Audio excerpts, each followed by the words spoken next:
Professor Loren Samons, thank you very much for accepting the invitation.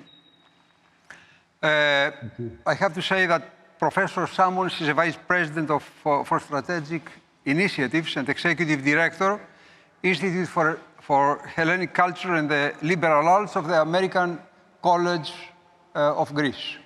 And also he's a Professor of Classical Studies at the Boston University. Professor Samons, how are you? Very well, thank you. As a Vice President for Strategic Initiatives of the American College of Greece, you helped to implement the college's strategic plan to utilize education and research for economic and social impact in Greece. The plan's initiatives include new institutes and centers of excellence designed to foster research, international collaboration, undergraduate and graduate programs. Could you please express your thoughts on the relationship we seek between culture and education on one hand and economic and government affairs of Greece on the other hand? And could you be more specific on what your thoughts are on this matter? Certainly. First, ευχαριστώ πολύ. I thank you, Professor Gryspolakis, and I want to thank the Delphi Economic Forum. You're very welcome. Allowing. It's kind of strange that I studied economics as an undergraduate before I was won over to classics and history. So in some sense, I feel like I'm achieving finally what my economic education should have led to by being able to speak to this illustrious forum. And you all are being very tolerant in allowing a classicist and an ancient historian to speak on subjects like economics. So the Institute for Hellenic Culture and the Liberal Arts that I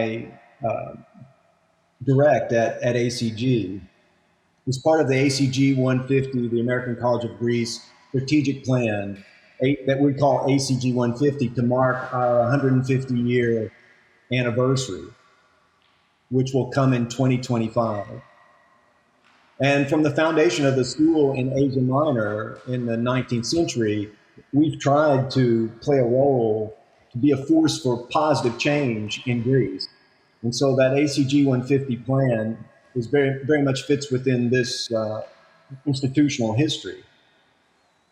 The purpose of the plan itself is to bring the academic mission together with, and that means, of course, teaching and students and research, together with industry representatives and with the makers of public policy, so that we have a conversation between these three elements in an attempt to influence policy and spur economic growth in Greece in responsible and sustainable ways. Now, what I mean about responsibility goes to your question about the relationship between culture and education and education and government. You know, the ancient Greeks had absolutely no doubt about what the purpose of education was. The purpose of education was to create people capable of governing themselves and therefore capable of governing others. You know, it was basically to create good people. Education was quite tangible. It wasn't just preparation for a job. Mm-hmm. And of course, this kind of education that prepared someone for governing, for being a productive citizen, this became a standard in European education for centuries. And then when the university system was created, you know, after around 1100, because they expected everyone to be trained in these so-called liberal arts and these skills that were necessary for governing oneself, universities were able to specialize in things like law and theology and medicine. They expected everyone to already be educated in the liberal arts.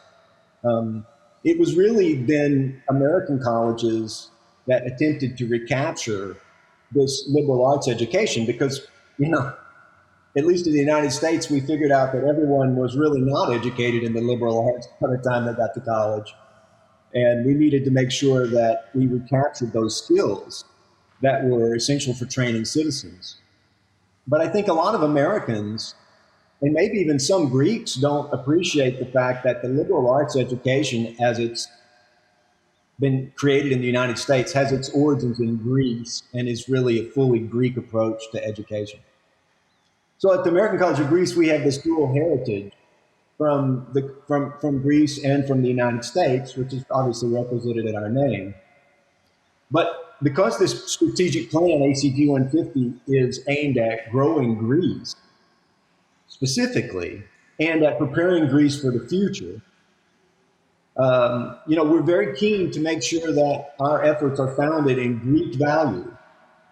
And those Greek values that we talk about, the ones we focus on, are drawn from the ancient past, the Byzantine past, and Greece's modern history. So from the ancient past, areti, which of course is often translated as virtue, it means excellence too. Epimelia, which is a word that has a lot of resonance, but I like to think of it as basically stewardship. And then eleftheria, liberty or freedom. So our initiatives at ACG in this area are basically aimed in several directions. One of them is, of course, simply to educate the next generation of leaders and economic innovators, etc. And it's a strange kind of paradox that as the world has become more technological, technology itself has become in some ways a less effective way to educate people, because if you try to educate someone in a current technology, that technology is going to be obsolete almost from the moment they step out of the classroom. I like to tell students that the iPhone they have in their pocket is already 2 iPhones out of date, right? So it's a strange thing that technology actually encourages us to educate students in ways that are not focused on technology, but are focused on thought, that are focused on the ability to improvise in a rapidly changing environment. And I love this verb, avtoskediadzo. This is a verb that the historian Thucydides, my favorite author, likes to use. And it's a verb that I think beautifully captures what a modern citizen, a productive citizen in the economy, and a productive student needs to be able to do. So we've got to do our education, right? And secondly, we want to influence public policy. And we want to move Greece in a direction that's more open economically and is also responsible. A freer economy is a better thing. I think the data is in on whether freer markets and freer economies produce more wealth, more prosperity for individual citizens. It's clear that that's the case. But I like to say that we are politically neutral in ACG 150, but not values neutral, okay? So we have our values, areti, epimelia, eleftheria.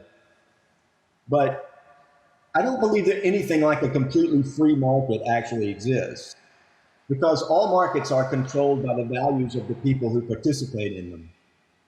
So, the establishment of values and responsibility go hand in hand with trying to open a market up and create more wealth, create more prosperity.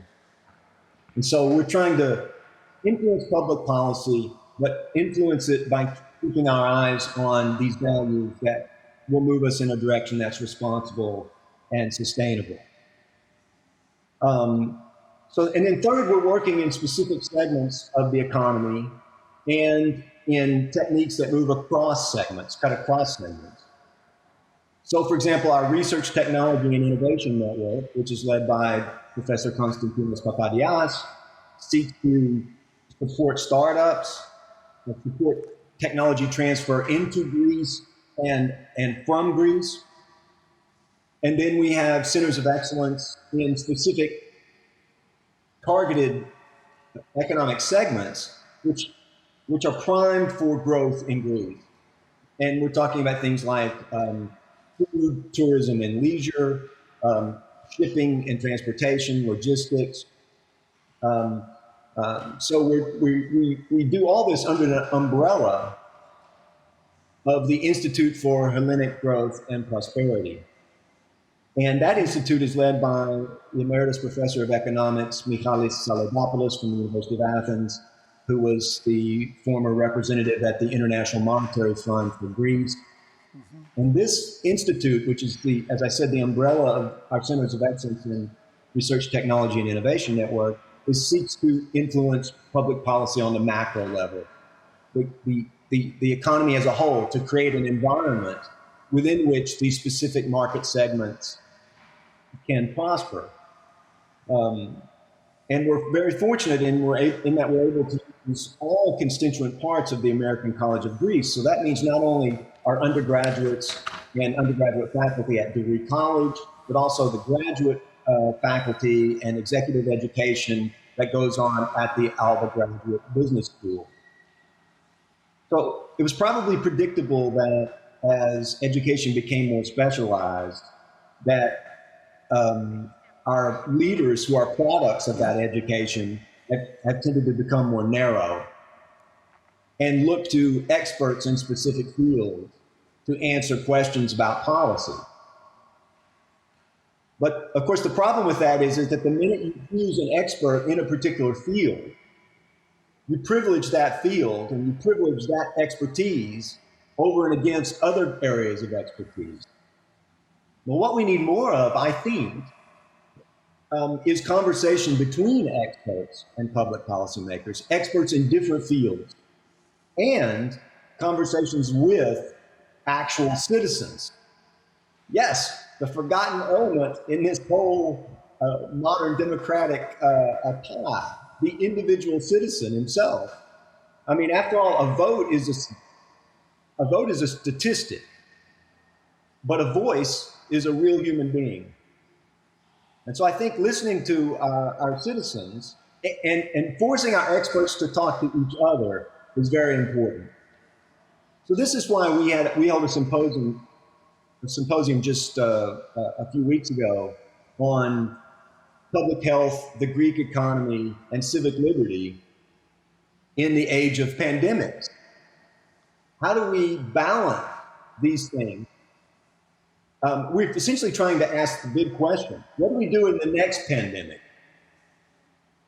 It's pretty clear that lockdowns have had a devastating effect on the economy and on culture. And it's completely understandable why Western governments took this approach this time when we're facing something we've never seen before. Sure. But, we know more now. And the question I think we need to be focused on, one question we think at ACG 150 we need to be focused on, is how we're going to react in the next situation, and how do we get the people responsible for our civic liberties and for our economy and for our public health to speak to each other and to speak in terms that are driven by values and not just by raw data. Exactly. So, and so we are able to speak to our Institute of Public Health because we know we have to maintain public health. This is an absolute base necessity. The ancient Greeks understood that public health goes with political health. These two things are related to each other. But you can't really argue that one of them precludes the other. They have to be joined. And we got to keep our values in sight. So, for example, we talked to our Center of Excellence in Sustainability about how can we make decisions that achieve this balance and will preserve this world for the future, for our grandchildren. It's not just about making ourselves rich. We have to think about keeping preserving the world for the future. This is part of epimelia. No. And so I'll just end by saying this is the balance we're trying to seek here. What we're essentially trying to push at ACG 150 is eudaimonia, is flourishing in the intellectual, cultural, and economic sense. Professor Samons, unfortunately, the time is over. So I would like to thank you very much for the participation, for accepting the invitation, and for all the thoughts that you expressed for the forum. Thank you very much. Thank you for having me. Have a nice day. You too.